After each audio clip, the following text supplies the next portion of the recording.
नई सरकार बनते ही किसानों की हो गई बल्ले बल्ले। सरकार ने माफ कर दिया 2 लाख तक का कर्जा और अन्नदाता की चिंताएं कर दी खत्म। इधर किसानों के हित में सरकार ने लिया फैसला। उधर किसान बोले हम हमेशा आपके साथ हैं, लेकिन विरोधियों की छाती पर लौट गया सांप। जिस मुद्दे को विरोधी राजनीति के लिए कर रहे थे पैना, सरकार ने एक झटके में उसे छीना। अब किसान कर रहे सरकार का गुणगान और विरोधी हो रहे हलकान।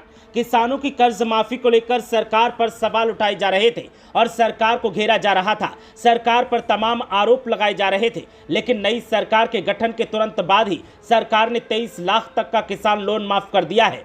और जैसे ही किसान ने ये फैसला लिया, विरोध करने वालों के गुर्दे लाल हो गए। उन्हें नहीं समझ आ रहा कि क्या किया जाए और जिस मुद्दे से उनकी राजनीति चल रही थी उसे ही सरकार ने खत्म कर दिया। इधर सरकार ने किसानों के हित में ये फैसला लिया तो उधर किसानों ने अब सरकार को हर हाल में समर्थन देने का ऐलान कर दिया है। ऐसे में अब जहां सरकार का वोट बैंक बढ़ा है तो किसानों का साथ भी उन्हें मिल गया है। आप सोच रहे होंगे कि ये कर्जा पूरे देश में माफ किया गया है और उत्तर प्रदेश में भी ये फैसला लागू होगा, तो ऐसा कतई नहीं है, बल्कि ये फैसला तेलंगाना राज्य की सरकार ने लिया है और तेलंगाना के किसानों का कर्जा माफ किया गया है। किसानों की आर्थिक समस्या को ध्यान में रखते हुए तेलंगाना में मुख्यमंत्री रेवंत रेड्डी की सरकार ने कर्ज माफी का ऐलान किया है। रेड्डी ने कहा कि 2 लाख रुपए की कर्ज माफी जल्द ही लागू की जाएगी। मुख्यमंत्री रेवंत रेड्डी ने कहा कि मंत्रिमंडल ने 12 दिसंबर 2018 से 9 दिसंबर 2023 तक 5 साल की अवधि के लिए राज्यों के किसानों के द्वारा लिए गए 2 लाख रुपए के कर्ज को माफ करने का फैसला किया है। सीएम ने कहा कि पात्रता शर्तों समेत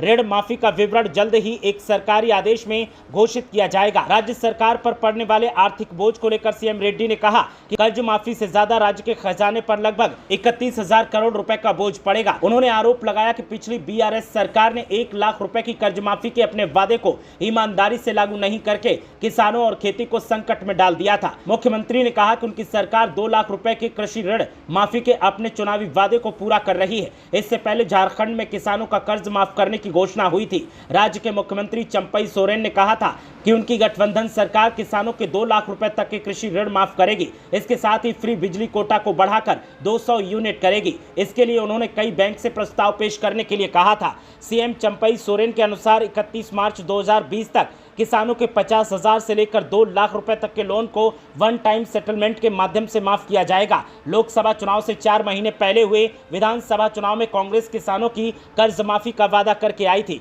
राज्य में कांग्रेस ने वीआरएस को बुरी तरीके से हराकर सत्ता हासिल की थी और रेवंत रेड्डी को सीएम बनाया था। अब लोकसभा चुनाव के बाद रेड्डी ने राज्य में कर्ज माफी करने का ऐलान कर दिया है, जिसके बाद अन्नदाताओं में खुशी का माहौल देखने को मिल रहा है और विरोधी छाती पीट रहे हैं कि आखिर अब वो किस मुद्दे पर राजनीति करेंगे और कैसे सरकार को घेरेंगे। ब्यूरो रिपोर्ट, मीडिया हलचल।